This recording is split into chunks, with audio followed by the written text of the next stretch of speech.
I just want to start off congratulating the three people to my left and on the screen. Their candidate one, Donald J. Trump. He is going to be inaugurated in January 5th, I believe. And a big congratulations to you three. Thank you. It's just great to be right. I had no candidate. I was impartial, and I'm just, I'm going to go with whatever the outcome was, and this is the outcome. So, I said I voted for RFK, and who's effectively a surrogate of Trump now. Great. I think he's going to be a great as the head of the FDA. Yeah, your guy got in the White House. I mean, really. Yeah. And I think like the biggest takeaway that like it's really, really important for people to understand, because like I know like a lot of people are sad and angry and hurt, and at the end of the day, all of the things that happened last night in the election, whether it was the presidency, the Senate, or the House, was actually pretty obvious. And the arrogance of the Democratic Party actually inflicted massive pain on themselves. And if they did not, they clearly were too busy shouting at everyone that they never actually listened to anyone. And instead of listening to what people actually care about, they wanted to impose what they thought was the right values of the party. And the fact that Donald Trump won the popular vote is the biggest spit in the face. Even I was like, holy shit. So the turnout was like the biggest reason for this. So Donald Trump gained 3 million votes from the last election, and Harris lost 15 million votes. Which that in itself is a little sus. From the 15 Biden. million, right. Yeah. And, so clearly people didn't come out. That the numbers show that. And, the things that are shocking to me is the Latino vote just overwhelmingly jumped. I think like 18, 20 points on men, 9 points on women. And this is the same guy that called Mexicans racist, not racist. You get that. Rapists, drug dealers, and murderers. But that was the illegal. But that was taken out of context again. He was referencing the illegal. Do you know how immigrants. many of the Hispanic voters are DACA families, which were technically illegal? Didn't matter. It doesn't matter if it doesn't matter. But I think it doesn't matter because the numbers are there. But one thing I think that we're not giving them credit for, just real quick, is like, I think that a lot of Latinos are well aware that there are really bad people from Southern America coming in. I think that there's a lot of Latinos that have fought to try to go down the legal path or do it the legal way, that are offended that people aren't now. Like, I think what Democrats underestimated was it's way more nuanced than, see, he called them rapists and murderers. Why don't they all hate him? Like, it's a way more nuanced issue. The polling shows that he resonated with everybody except women over 65. No, everyone. It was literally every group went up except for women over 65. But if you look at college-educated men and women pulled towards Harris, working class workers pulled towards Trump. There's way more working class workers in America than there are educated Americans. Yeah, I mean, did Democrats not read that stat line when they ran for president? That it was a misstep, and for whatever reason, Trump resonates with that group, and he's made a lot of promises. Let's see what comes of it, but he can deliver on it because they control the Senate and the House. Yeah, then the scary things that I believe now that he's back is, there could be 2 Supreme Court justices that roll out, Clarence Thomas and Sausalito. So it's going to be a conservative court regardless. Like, those guys are probably going to step out, unlike what Ruth Bader Ginsburg did, and just to preserve the court. And there's a lot of second order effects of that. And, someone who is a daughter and talked to a lot of women this morning, there's a lot that could be changed with abortion. I know you guys don't care about it because you don't have daughters. But Right now, it's the state level. This is why they lost, because you guys talk down to people. It's not talking down. It is. You're saying you don't care because you don't have a daughter. Why would you? That's not even true. If you had a daughter and not 2 sons, I bet your view would be different. No, my view is I live in a state where I'm able to do that. It could change to federal. If the Supreme Court judge, I know what they overturned, gave it to states' rights. But Trump has always said that he wants to keep it to states' rights. Well, it's up to the Supreme Court. If whoever he appoints. I know, but you're hanging on one issue. And gun rights. Like, I care if, people can if school shootings expand because anyone can get a gun without any limitations. But this is all Democrats. That's a lot of what ifs. That's a lot of like, what if they do this? They've never said that they're going to do any of these things. They've said they want to take it to the states with abortion. They haven't said anything about guns. Yeah, but it's a slippery slope with both I know, issues. but that's what people who own guns say. And Democrats make fun of them. Right? Like, you have to understand that, like, if you try to take any gun right, the reason why gun people say no is because they say it's a slippery slope. And so it's all just like fear and anxiety and all this stuff. And I think that, like, the biggest thing that I see is everyone is like panicking about, oh, then they're going to do this. They're going to do this. They're going to do this. I don't know. They haven't said they're going to do that. When he was in office, he didn't say he was going to do one thing and then do drastically another. He really didn't. He stuck to what he said he was going to do. And he didn't build the wall. We were promised a wall. Where was the wall? But there was that's not my point. And he said Mexico was going to pay for it. That didn't happen. Right. But once again, that's not my point. When it comes to policy and things. This is why the Democrats keep losing, because they're not putting a good strategy together. Here's the thing. If I'm a woman in the Democratic Party, I would be disgusted with the Democrats, not Donald Trump. Donald Trump won the game because he marketed better than what was he was against. I would like you to talk to more women in your life and see if you get that same response. Whose fault is this? Whose fault is they lost to a reality snake oil salesman? Whose fault is that? I think a lot. So if you think about globally what's happened, I think the list is like 16 countries. So like from Austria to like a lot of Western Europe. So what happened was COVID stimulus, which happened in 2020 under Trump and 21 under Biden. And this happened globally across governments, created inflation. Working class workers got disenchanted with the current administration. If you look, it's a sweep. The incumbents all lost because they needed someone to blame. And it's the same reason like Bill Clinton got credit for the economy from 92 to 2000. He had the dot-com boom. He had a technology wave. And it's same Obama from post global financial crisis. There was uninterrupted financial growth from 2009 to the end of his term. So a lot of these things happen that are outside of the candidate's actual views that are just global macro issues. The strategy but I think that of the campaign was not that. The strategy I think what you're of the campaign discounting. Sorry, D. Just real quick. I think what you're discounting is they're not just reacting to the result. They're reacting to what people say that they're going to focus on. And I think the Democrats did not address the concerns that a lot of the voters have. It's not just them taking credit for an economy, good or bad. It's that the whole point of their campaign and what they said their priorities were didn't resonate with what everyday people are feeling. I actually think the biggest indictment here is mainstream media, and mainstream media like completely overplayed their hand and was basically pushing issues on people that they didn't actually care about. They were telling people, you care about this, and that's why you're going to vote this way. Yeah. And a lot of people say that like Twitter is an echo chamber, but if you actually synthesize the general sentiment of Twitter, it maps pretty well to the outcome of this election, which is he won the popular vote and a sweep across basically everything, red wave across everything.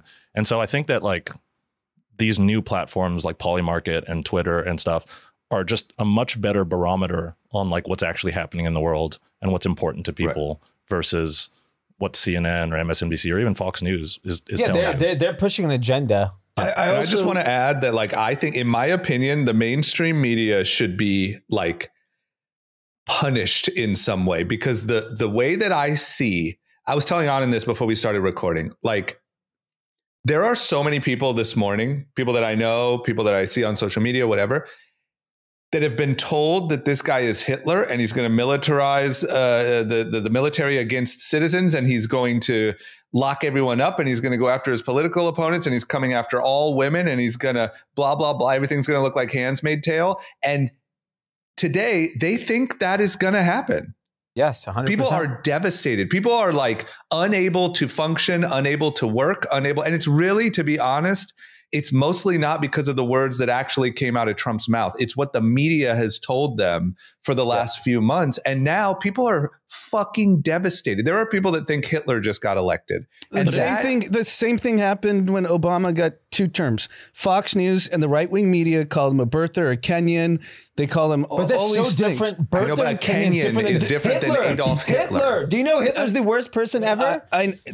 I understand. I don't agree with the Hitler comment, but that's what's my point is the mainstream media on both sides creates this. I agree with that, but I think that if you look at it, less than 50% of people actually cared about this. Like, more people voted for him than ever before, and so they obviously saw through that. Like, there's not a ton of people who actually believe that, and so I think that the main point here is that, like, regardless of what the mainstream media is saying on either side, people seem to care less about this. And I think what's like really promising for America generally is people seem to be drawing their own conclusions, regardless of what's being said in the media. So yeah, I agree with you. When it comes to like, look at the results, I agree with you. The majority seem to be able to find the signal through the noise. But I will say, like, there are millions of people, maybe low millions, who are scared to fucking death this morning because they think Hitler just got elected.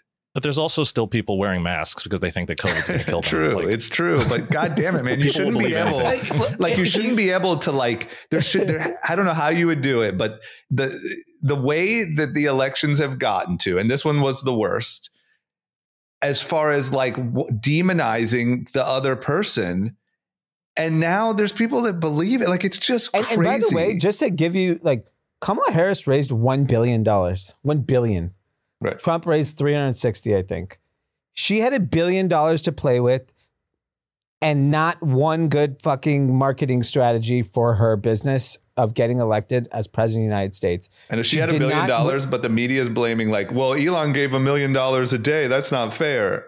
Yes. Yeah. Elon. And like, we'll definitely get to him. But like, I think the thing that I find, like, today on CNN and MSNBC, the commentators are blaming Latinos, blaming black men. I don't think they're blaming. They're just saying they facts. didn't turn up. But no, they said those are the facts. No, they're calling like black voters and Latino voters misogynist. They just don't trust women. They're saying the biggest irony shit. here is that the Democrats, the hard left leaning Democrats now hate Latinos, which is like the biggest, funniest full circle of all time. It's like, right. It's just crazy that they're not looking at themselves.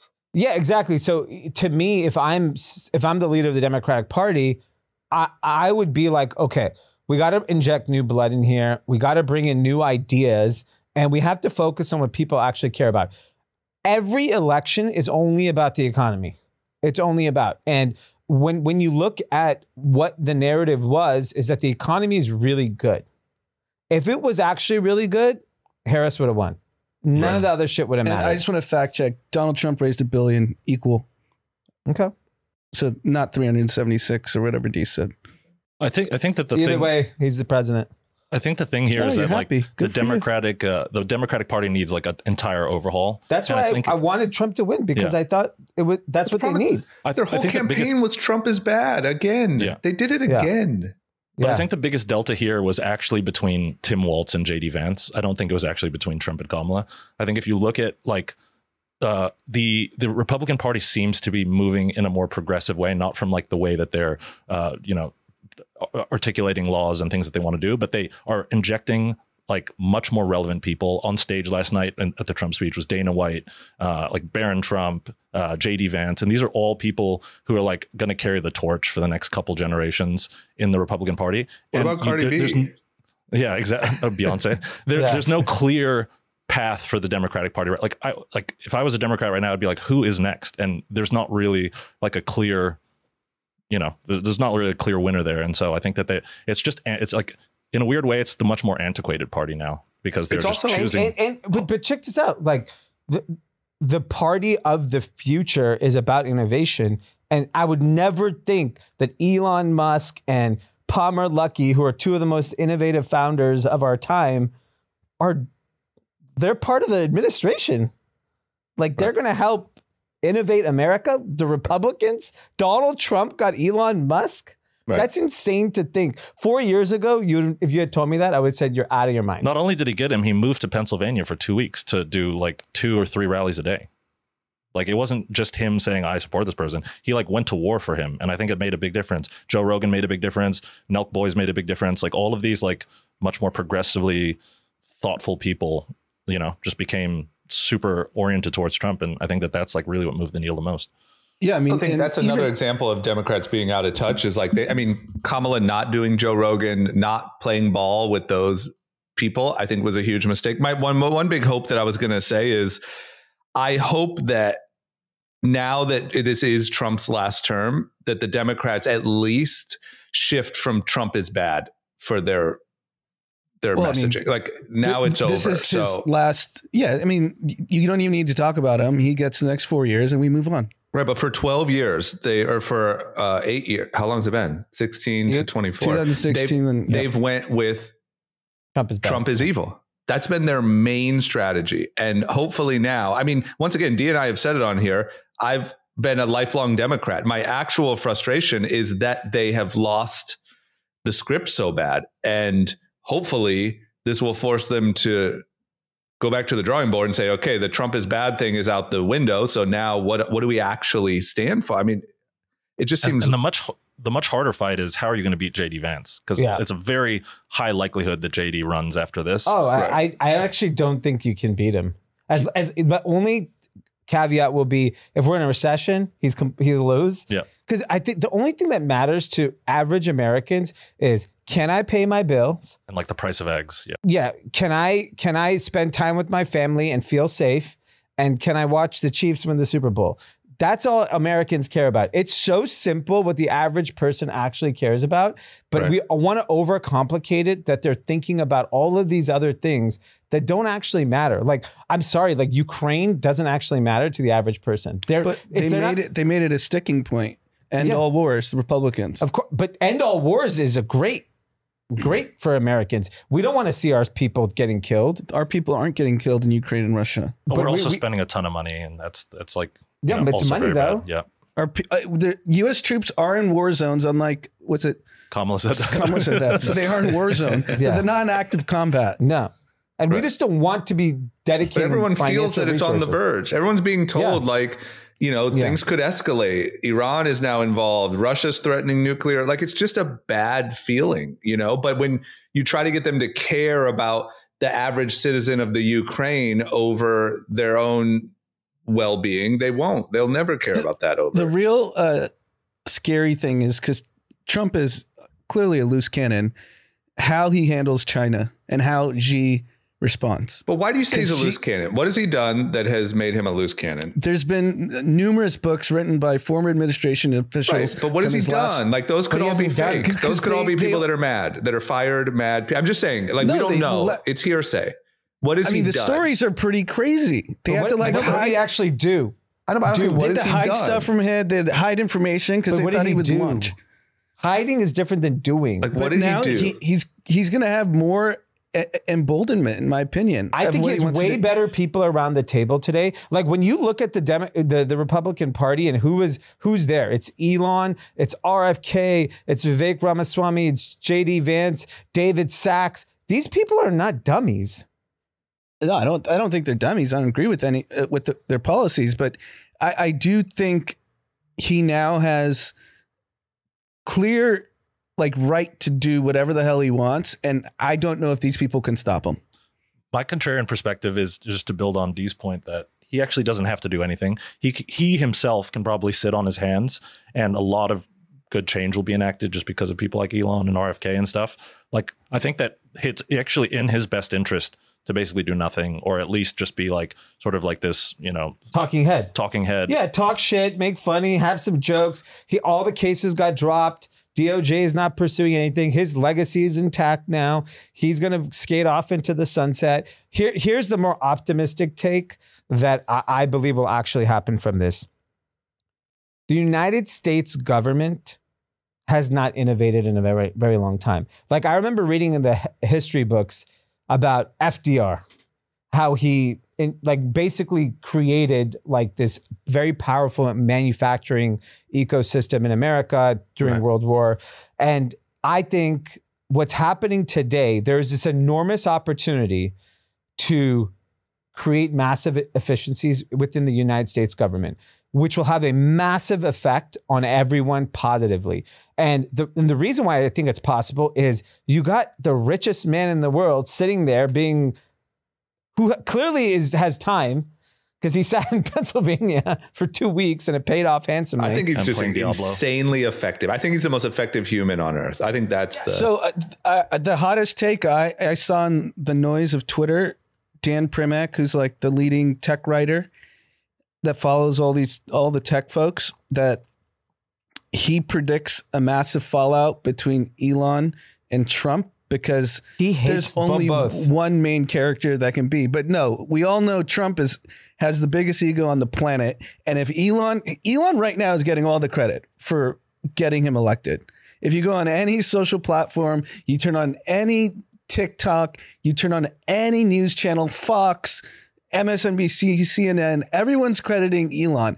Trump's going to turn and say, what the fuck is he getting credit for? I'm negative Trump. Speculation. Like, I know it's going to go bad. Like, who knows? It's also like why, like, I think that, again, like, we should not be looking at journalist predictions as any sort of like source of truth or like North Star. They've been wrong on everything. But, I mean, if you look at his last administration, anyone that was getting a little higher. Look who he was hiring. You're talking about Elon Musk. It was also a surprise win, and he didn't have like the chance to like really sit there and get. He didn't think he was winning. Yeah, it was one of these things that was like more reactive than proactive, and I think that this like administration has been extremely proactive from the very beginning. Every single person that he's brought in was like for a very specific purpose, and so. Yeah, so my optimistic take is there's a lot more smarter people around the table that have sensible thinking and sensible views.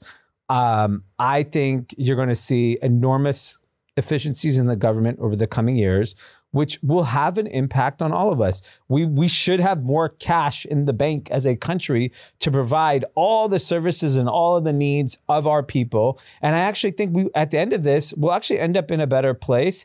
And because of the people around the table. If those people were not around the table, I would not have this optimism. Just frankly, because I don't think he gives a shit to fix those things.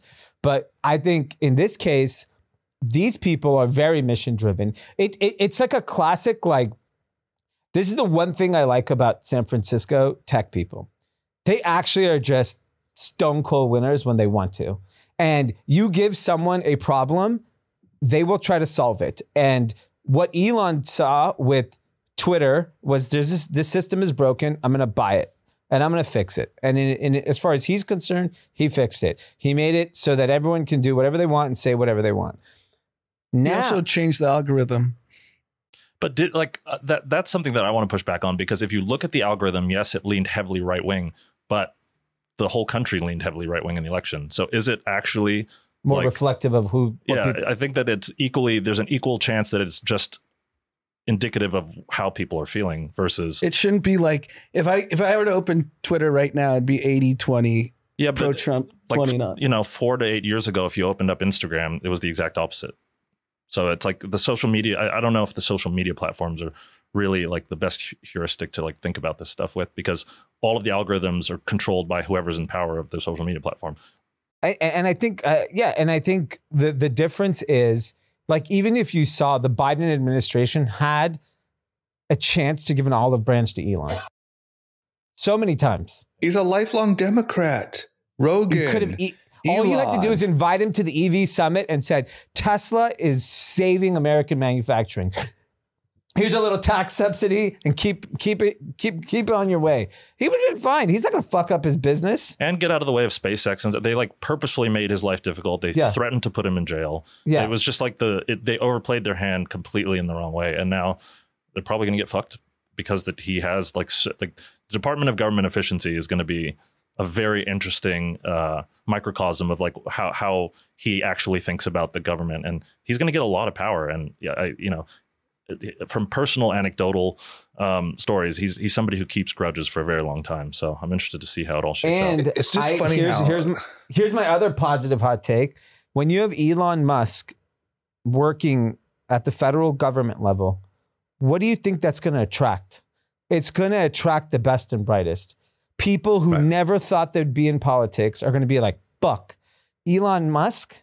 Sign me up for the Department of Government Efficiency. Right. I'm telling you, the talent, we're never going to have this type of talent in the federal government because we've never had an Elon Musk type figure in the federal government. And I think it's going to balance things out in a major way. And I think all the fears that people have, look, are there going to be mass deportations? I actually do think there is. But he's made it clear it's for people that have arrived in the last 2 years and that are just not productive people in society. It's not just picking up people off the street. If you've lived here for 10 years and you have a job and you have a family, they're not doing anything. He's made that very clear in writing that is the strategy. Are there going to be tariffs? Yes, there is going to be tariffs. We figured out how to navigate it, and Biden never repealed any of the Trump tariffs. So it's clearly possible that the tariffs can exist and the U.S. economy can be fine. So I think some of those things are going to happen. I think the worst case scenario of militarizing and ending gay marriage and changing abortion laws, I just don't believe that's going to happen. So same way that D's positive, and he could be right, me having a negative viewpoint should be okay to have too.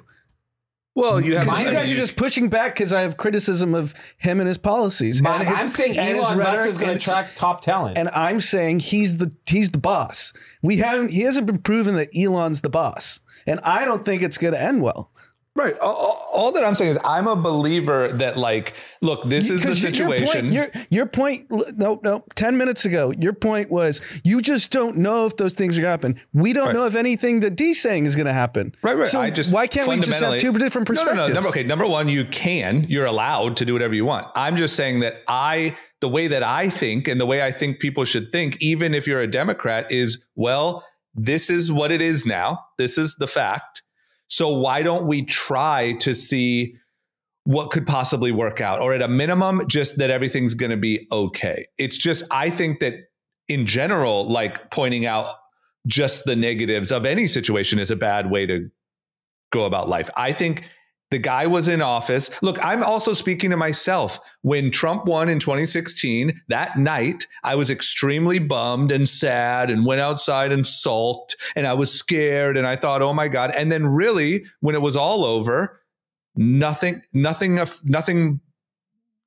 terrible happened. And I think that quote that Chamath had, that we didn't like the messenger so much, so we didn't listen to the message, really resonated with me.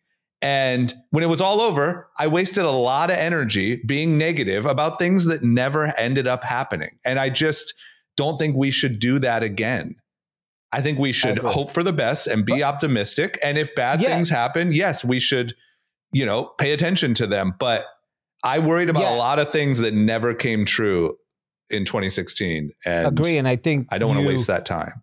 And we've all experienced different levels of like frustrations or things you have to overcome, and like at the end of the day, the only way you get through it is by having that like mindset of positivity. Otherwise, it's too like debilitating to just operate every day living in fear. And I think you're allowed to take this entire week to be mad and angry and sad, but then next week, when the week starts, it's like, all right, I'm in this anyways. Might as well take the advantage of the situation, because whatever it is, like if you just look at the negative and you operate in fear, then you may miss out on a lot of great things that could happen. Right. And I think just the lesson is that, like, we worried about the messaging around Trump makes you worry about the worst of the worst happening. And that's why even when you said he's unhinged or he's whatever, my question was, what did he do? Not the media, not what people said, because all we can worry about. Elon said on Rogan, if Kamala wins, this is the last election ever. Right. You don't think that's fear mongering? No, I don't think it's great. I don't think either. I'm not just blaming the Democrats. I do think the Democrats. It sounds like you guys are. So listen, I think that's not a right rhetoric to say. If Kamala wins, do you believe that it's the last election? Do you really believe that? I do think, this is just my opinion, even though I think both are guilty of it, I think that it is worse to say he is Hitler and his Madison Square Garden rally is a Hitler rally, and he said we should put Liz Cheney in a firing squad and he's going to kill people and militarize. I think that is worse than saying that this could be our last Democratic election. I do. I'm not trying to compare. I'm saying that it's both stupid, and I wish neither of them did it. But I do think that the Democrats use a little bit more charged language, like calling someone Adolf Hitler over and over and over, to the point where people tried to kill him using that same messaging on their social media, that people are believing it. I mean, no one's Trump trying to kill Kamala. People with disabilities. He mocked judges. He's done a lot of bad shit. But everyone just overlooked. I'm not saying he's a moral guidepost for us all to live by. I'm saying that when it comes to our actual day-to-day life as an American, did any of those terrible threats come true? They didn't. None of them. So even also, if Hitler killed 20 million Jews, so it's like not even really it's not much of a comparison. There's no comparison. Right. Like even saying like someone's going to rig future democracy is not as bad as killing 20 million innocent people. Like it's a little gnarlier. And now it's this one person who is in office, and to all these people, they think Hitler just got in office. And I think it's terrible what that does to people's like psyches. Like, I think that's just bad. Like the Democrats should come out today and say, hey, things got a little crazy there. We're sorry. He's going to be fine. Everything's going to be fine. They'll never do that. But my point is, like, after all this is over, you just leave everyone with this toxicity and this fear and this anxiety. Yeah, she didn't even talk last night. She just went to bed. Yeah. And they all talk about unity, and like Obama gets on stage. It was over last night. Not necessarily. I mean, it was over generally. I mean, Trump also said the election got stolen and for weeks. Why did 15 million people not show up this election? 15 million. That's a big number. It's a big number. Why? I'm not a pollster. I hope not, because they have no idea. But 15 million did not show up. That's absurd. That 15 million people did not show up. Also, what about the polls? The polls were just completely wrong in every Seltzer should retire. That's the worst. Yeah, Nate Silver. Seltzer, who did the poll in Iowa, who said that what is going on when you think Trump is going to lose Iowa and Florida? Nate Silver said Trump might lose Florida. I mean, he had no chance of losing Florida. Yeah, but he won by 14. Yeah. And Florida's gone red for the last 8 years, 12 years. Yeah, but even Miami-Dade County went red, and typically it's like blue. Yeah. I think that there's, just moving away from like the negativity side of it, I think there's actually like a lot of things to be super excited and positive about. And one is like, for everybody in this room specifically, is just sort of like, the markets are going to open up again. Like Lena Khan I'm surprised she's not fired already. Yeah. Like he's technically not in office. He has to wait until she should quit. He should call her and say, hey, resign today, save yourself. Yeah. But like the tech landscape is going to be open again. I think with RFK, like having some influence on the FDA and stuff, there's like a lot of positive things that can come out of that too. And then Elon has this heuristic that I always find really interesting, which is like, he always refers to like Gulliver's Travels, which if you've read that book, Gulliver gets stranded on an island. There's a bunch of little people who tie him down with all these little strings. And that's like a clear picture of what the government landscape has become, is just like an arterial clog towards progress. There's so many rules every year, hundreds of new rules are added, none are taken away. And so you end up in this place where you can't do anything. And I think that like, Elon is somebody who knows that more than anybody. If you've heard his like SpaceX story, like he got sued because he didn't hire enough asylum seekers. But then on the other side, he's ITAR regulated and he's like working with like sensitive government projects. So you actually can't hire any asylum seekers, anybody who's not a citizen or permanent resident. And so there's like infinite examples of this in government right now, which is like specifically aimed towards stopping progress in one way or another. And I think that it's actually really exciting that we're going to get rid of a ton of that. And like, I think all the problems that we're talking about are going to actually see a much better outcome, just because there's a lot more clarity and straightforwardness in the things that we can do, which is great. Right. I agree. Yeah, I think the speed of government will also increase. I think the efficacy too. Yeah. Like, government's just not that effective. No. Yeah. Yeah, I think that there's plenty of the thing that kills me. I don't know if I'm even coming off right. The thing that kills me the most about all of this is just the energy that is wasted on all of this fear and anxiety. Like, it's going to be fine. It might not have been exactly how you would have wanted it, but if you honestly compare 26 Trump to Biden, I don't know, man. I really do empathize heavily with the Roe v. Wade stuff. I really, really do. But other than that, it wasn't a dictatorship. It wasn't nuclear bombs going off left and right. It wasn't all of these things that we were told was going to happen. It was all a waste of our energy. Like, I just feel like I was duped, and I don't want anyone to be duped again. Like, it's going to be fine. There's going to be a lot of positives. There's probably going to be some negatives too, but like, shit, man. I just see so many people devastated today that it's like, dude, it's not. And by the way, I think it's fine to be devastated and be sad and be angry. Like, everyone needs to, like, you know, embrace that feeling if that's how you feel, right, and go through the motions. We've all gone through it. But, you know, at some point, whenever you get on the other side of it, like, take advantage of what's in front of us. And you know, I was telling a lot of friends who are also like frustrated. I was like, look, at the end of the day, like, specifically for my cohort age group, particularly people with families, like, really our responsibility is to our families.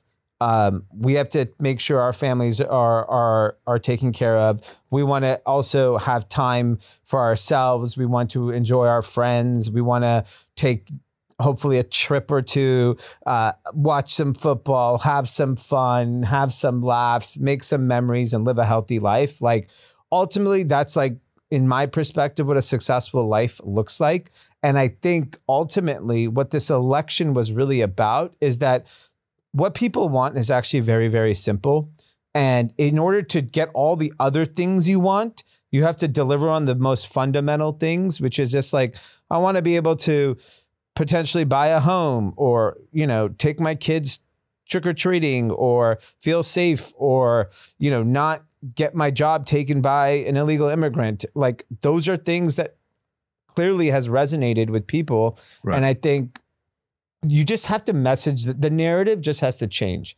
It can't be attacking all the time, because it's not working. Did you guys see it went viral on social, SNL skit with Chappelle and Chris Rock from 2016? Yeah. It's like you could replay that in 2024, 8 years later. But to me, once again, like, my response to that is that should be the Democrat. Like, what are you doing? Why are you replaying the same reaction from 2016? It's like, I don't know. I find myself just so frustrated with the Democrats that they missed the mark so much. And look, at the end of the day, like, I know there's a lot of people too that, like, you know, when you call Trump supporters garbage and things like that, there's a lot of people that are like, who the fuck is a Trump supporter? Well, the answer is the majority of the country. So, like, at some point, you have to take a look at it and say, hey, we are missing the mark. And this Trump is bad thing is not going to work anymore. We're not resonating. Like, how do we get a different result? It's just, I think back when they started filing all these felony charges, we started saying on the podcast, here they go again. They're just propping him up again. All of these charges are what's going to get him elected. We started saying that. And they did it. They did the same playbook over and got the same result. And the Dave Chappelle skit still resonates because it's the same fucking, like, dumbfounded, you know, response. I also think the big challenge is there's always constant conversations on the Democratic Party around race and gender, and the voting blocks of what Democrats expected didn't care about those conversations. So that's also an opportunity, in my opinion, to move on from that and stop making it about that, because clearly, like, people thought Kill Tony was going to have an effect on Latino vote. Was it a positive effect? Right. Did he get them more votes, or was it going to be even more without Kill Tony? Probably even more. So that means the demographics of this country are shifting more and more Latino. right? Yeah, there's no question about that. I also think that some aspect of it is that people really deeply care about free speech. And like we were increasingly moving to a place where free speech was not like as welcomed as it used to be. Yeah. And I think that him being able to say that in front of that group of people, et cetera, like I think a lot of people resonated with the fact that like, you know, we should allow comedy to be funny, and like, you know, there should be, you should be able to say whatever you want, even if you don't like it. Like, yeah. And by the way, you could shit on him and hate him for saying it. But even Trump distanced himself from Kill Tony. Yeah, because you know him. I've never met him. It wasn't the right guy. It wasn't the right tone for sure. It was a mistake, but 100%. It was 100% should have been allowed. And there was a lot of people saying like, "Oh, you should never platform a person like this. Like, I can't believe he's talking about like." No, he should do that at a comedy set. No, he should be able to do it wherever he wants. He did it. Yeah, it's his choice. Yeah. He has the consequences of it. His consequence might be a world tour that's sold out now. Yeah. Like, I think that there was so much like fear mongering around you. Like, you shouldn't be able to say this in certain places. Too much control. The Democrats, everything is about like Elon. But even Republicans, it backfired. Right, yeah, I think the nuance is like taste, but the nuance is something can be stupid. Your guys' guy said, I don't even know this guy, distanced himself. Because I think the nuance on it is that something can be a mistake. Something can be stupid, but still be allowed. And I think that's the argument that a lot of voters made is, yes, that was dumb. Trump should have put out a statement distancing himself. That should have happened. But apparently he should also be allowed to do it. By his campaign. But that's fine. They should be allowed to do it. And then he just lies. Of course, you could do that. Right, but you don't think, I mean, come on. You know, like when Joe Biden clearly said Trump supporters are garbage, they instantly changed the transcript and lied about what he said. They both do it.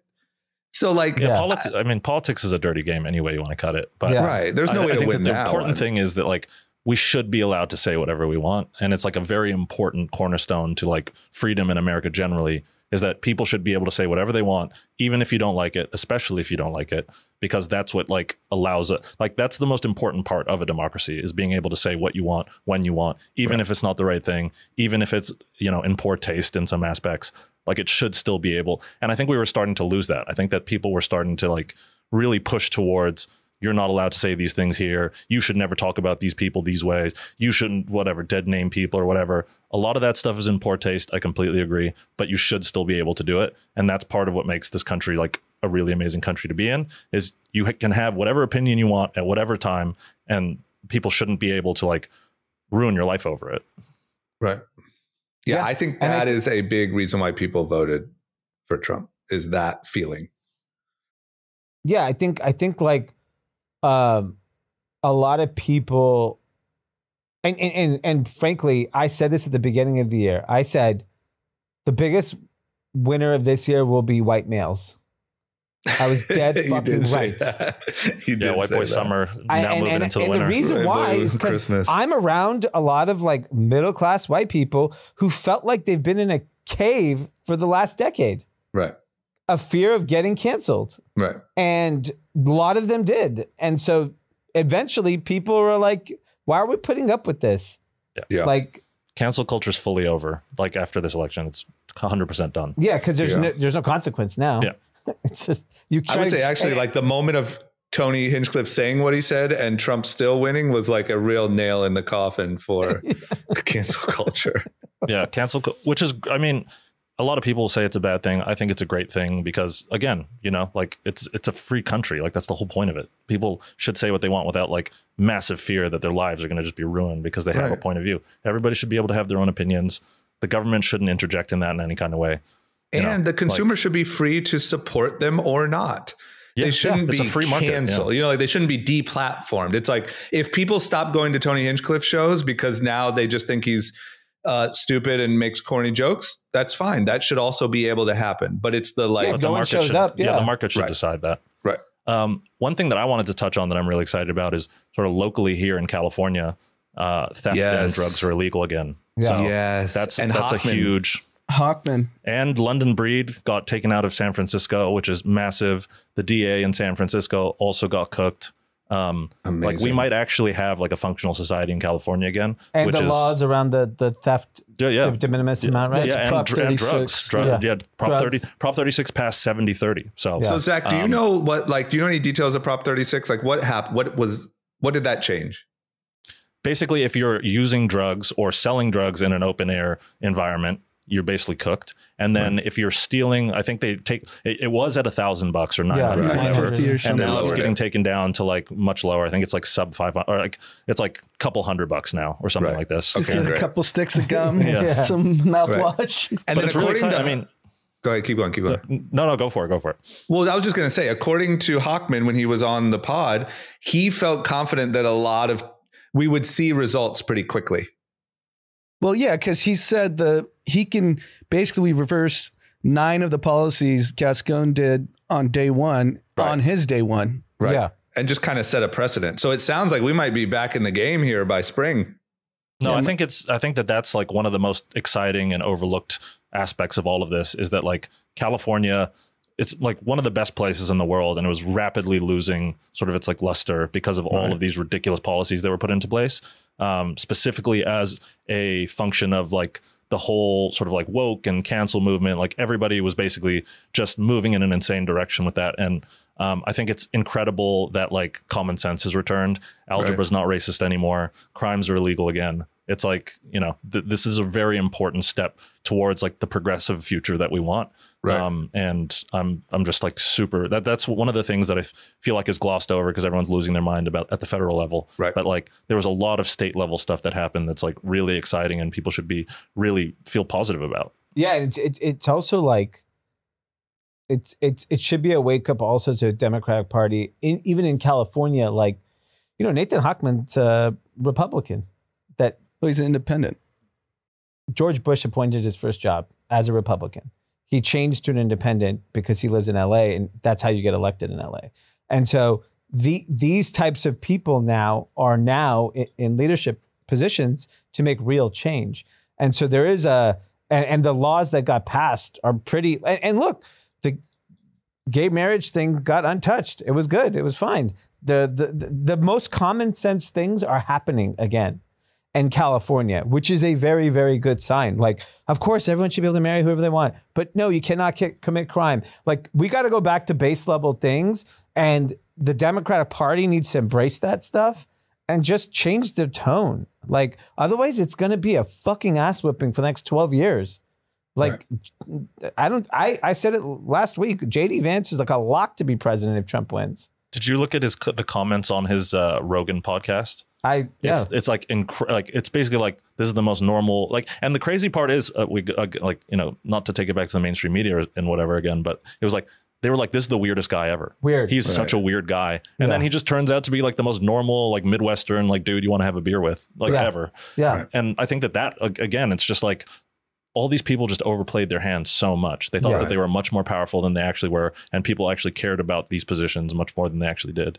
And you got to lick your wounds after that. Yeah, the part that does feel good to me, what you just said, is the like common sense. It feels like there was a lot of common sense wins last night. You know, like it just feels, I don't know, like the way California has been and crime has been, like it just feels like things have been pretty nuts for a while. Well, I think in California specifically, because we obviously live here, and everyone can objectively say we went overcorrected and made the city like Gotham City. But I'll be honest with you, part of my fear, now not like the other kind of fear I was talking about, but was like, I don't know, I felt like Kamala shared a lot of those same ideologies that led, like I kind of felt like I saw it happen here, and it was a little scary to me that might happen on a broader scale. And who knows what would have happened? We can all play what if, and that's exactly what I'm telling you not to do. So I'm not going to do it, but it does feel like, I don't know, across the board, just making crime illegal again and making these obvious things feel obvious again feels really good. And one thing that Anand should be super excited about is this is the most crypto friendly group of people that have ever been elected. Yes. And Anand's got a lot to be excited about. That's, I think that generally it's just a great thing. Like we're inflating the dollar away at a ridiculous pace, and it's only going to get worse with the amount of debt that we owe. People are stopping buying treasuries all around the world. It's like a kind of actually like a very scary thing. And just being able to embrace, like one of the senators came out and said that we should build a strategic Bitcoin reserve, which is like one of the most obvious things in the world, at least to me. Yeah. I think that if you're somebody who cares about crypto and, Anand has been following it and heavily invested in it for a very long time, that's like a super bright spot in all of this as well. It's crazy to me that Donald Trump will end up, like, it's the beginning of his presidency. We don't know what it's going to be like the end of his presidency. He's talking crypto.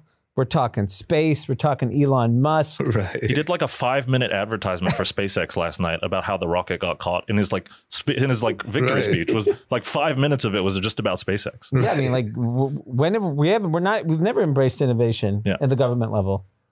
My positive outlook on all this is actually one of the most exciting times to be an American in history, and it's sort of removed from these social issues that a lot of people tend to like really focus on. But I think that like we're at this like pinnacle moment for AI, space exploration, major shifts to biotech, like crypto. The next 10 years, if like we really lean in and let the like super innovative people in this country just do their thing and not try to get in their way, I think that we're like headed for like an incredible cycle across a variety of different things. I think lives will be longer. I think we'll be able to explore the universe. I think that AI will just basically make everything easy and functional in the world again. And this is like something that people should be really excited about. And instead, they're sort of focused on these not nuanced topics, but like very specific things and not seeing the bigger picture, which is that like we live in an innovation society again, and like the people who innovate can innovate. Right. I also think it's amazing that for 12 years, 13 years, every smart Wall Street person, every smart quote unquote person said Bitcoin's a scam. And now it was like part of now the administration. Right. Well, I think the hard thing to predict there was like what the government was going to do to the US dollar. Like nobody could have ever expected that the US dollar would have gotten inflated this much, and all of these, like they would just keep printing them. COVID obviously exacerbated this, but I think it was very hard to predict that the US dollar would lose its sort of like global dominance, And so like you see BRICS starting to like adopt Bitcoin, and all of these other countries are moving off the petrodollar standard. And I think that that was like a really hard thing to predict, but it is crazy that people basically said Bitcoin and all these things were a scam. I was told I was an idiot for 12 years. Yeah, me too.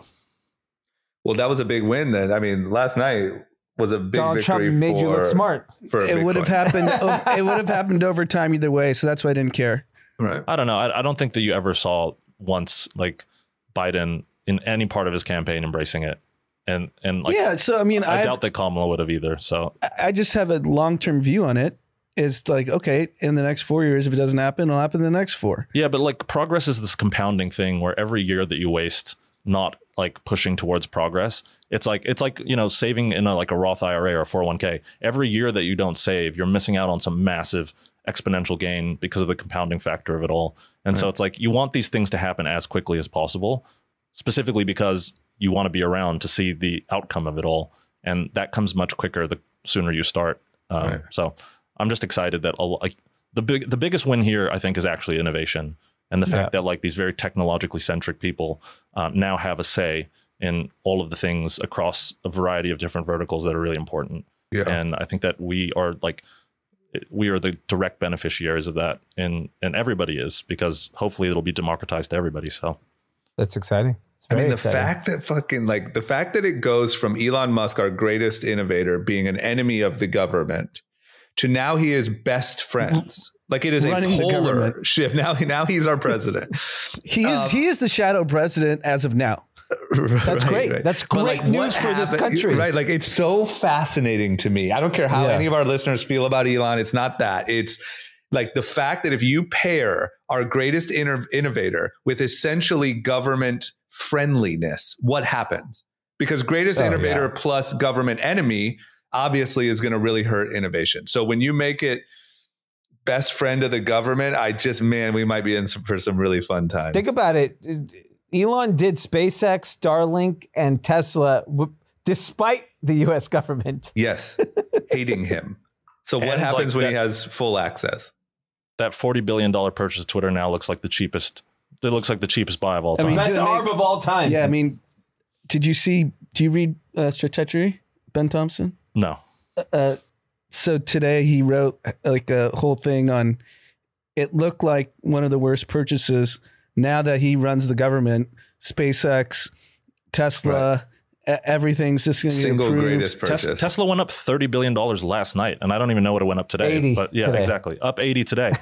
So he doubled his money just today. I mean, I saw a tweet that said, like, to say what you said on it really simply, it said something like, yeah, 44 billion was such a stupid price for Twitter. All he got was control of all 3 branches of government. And all his companies now just get greenlit to do whatever they want. I mean, And tax subsidies. when you look back, once again, no matter how anyone feels about the guy personally, when you look back on this guy's run, and he's far from over, it is The greatest run of all time. I mean, dude, you're telling me that when he started getting involved in the Trump campaign, I was like, ugh, I don't know about that one. That might be a misstep. You know, you're going to make a lot of enemies. You're going to look a little kooky. It worked out flawlessly. I think it's similar to people that in 2014, 15, that were kind of outsiders of the government, hitched their wagon to Trump, and everyone thought they were crazy. Then they were in office for 4 years. Right. And they might be in jail now, but they had a shot. Well, not for long. Elon. Everyone's free. Everyone's free. Lil Boozy, I heard he was tweeted at Trump to get a pardon. Oh, I didn't know he was unpardoned. It's incredible, like like how much the contrarians have won. Like, you know, all these people who have just like been looked at by society as like these people who just like are completely wrong, you know, like have no value in anything that they're saying. They always end up, or not always, but in this case, they've ended up winning huge. And it's like, it's an interesting way to like live life, honestly, is trying to find these pockets of value that nobody else sees. Right. Because if you actually hit them, you know, it's like investing in Bitcoin in 2008 or like doing any of these things, you just are looked at as like this heretic that nobody thinks is like, or like, you know, Palmer doing defense companies in 2015 at the height of the woke movement, all of these different things. There's so much value in just like being able to think differently. And like, again, I hate going back to this thing. I hope that like the sort of like implosion of the mainstream media just forces people to think independently again, because you obviously can't trust them. They were wrong about everything. Every poll was wrong. Every, you know, headline that the mainstream media put forward was wrong. It's like the best thing that you can do for yourself in the modern day is have independent thought, like away from what the herd mentality is. Yes, I agree. And I hope that more and more people like realize that that's where actually the true value is thinking for yourself. Right. And I think just to add to that, if you want to be a contrarian, you better make sure you're really damn smart, because all the people we just mentioned are brilliant minds that were able to execute contrarian ideas. Peter Thiel, Palmer Luckey, Elon. And while it wasn't popular for most of the public, they all thought he was crazy trying to launch rockets. People thought, like you said, Palmer was crazy for trying to build missiles. Like, oh, those are all government controlled programs. These guys are also the smartest people in the world. But you could hitch to them. You be an early employee. Yeah, that's it. Be more thoughtful about where you work and who your friends are and where you spend your time. You don't have to be the brilliant one to take advantage of Elon Musk. Well, also, or invest in his stock. It's as simple as that. That's true. I also want to say, on a really small level, there's a lot of people, like really micro level, that were contrarians that ended up being right, like over when it comes to health or diet choices, or even the way some people felt about vaccine stuff or COVID stuff. Like, there's a lot of people that in micro ways chose to think for themselves and ended up making great decisions, you know, health wise or on the. So I think it's never been easier to think for yourself because the information is all available, but it's also never been harder because you're just bombarded with really good content all day that tells you what to think, you know. But and if you're truly thinking for yourself, you only really need to be right one time to change your life. Like all you need to do is hit one of these. Like you can get 90. That's the great part about power law, and which is why venture capital and all this stuff works. You only need to be right once in a really big way. You can be wrong 99% of the other time, but just finding that one thing, you know, can change your life for the better, whether it's across health, whether it's across financially, whether it's socially. Like all these opportunities exist. And you know, I think people should be happy that the time is now that you can do this in a way that you don't have to worry about as much blowback for it. That's a good ending message. Yeah, positive. You got to keep it positive. Otherwise, you're going to sulk your way to misery. Do you got to run? Yeah, I got to jump. I'll do the shout out. If you want to do the shout out. Yeah. Okay, I got to jump too. This was great. Zach, thank you for coming in. Yeah. Thank you. And let's see what happens. All right, got a shout out from Tim. Big shout out to Daniel Brill for crushing his first marathon in New York City last weekend with a time of 3 hours and 2 minutes. Wow, this guy's fast. All those months of training paid off. Congratulations. That's not an easy thing to do. I could never do a marathon. My knees aren't built for it, so congrats. So my last shout out is to D. He's not in the pod room right now. I wanted to bring it up. I just didn't have a chance to because of the way the conversation was going. He's texted me in multiple group chats. Are you sad? Are you sad? Are you sad? Because Kamala lost. And I want everyone to go on 2020 live election pod, which is on YouTube. D was crying on air. So he was actually sad because he thought Trump was going to win. 4 years can change a lot. We will see you guys on Sunday.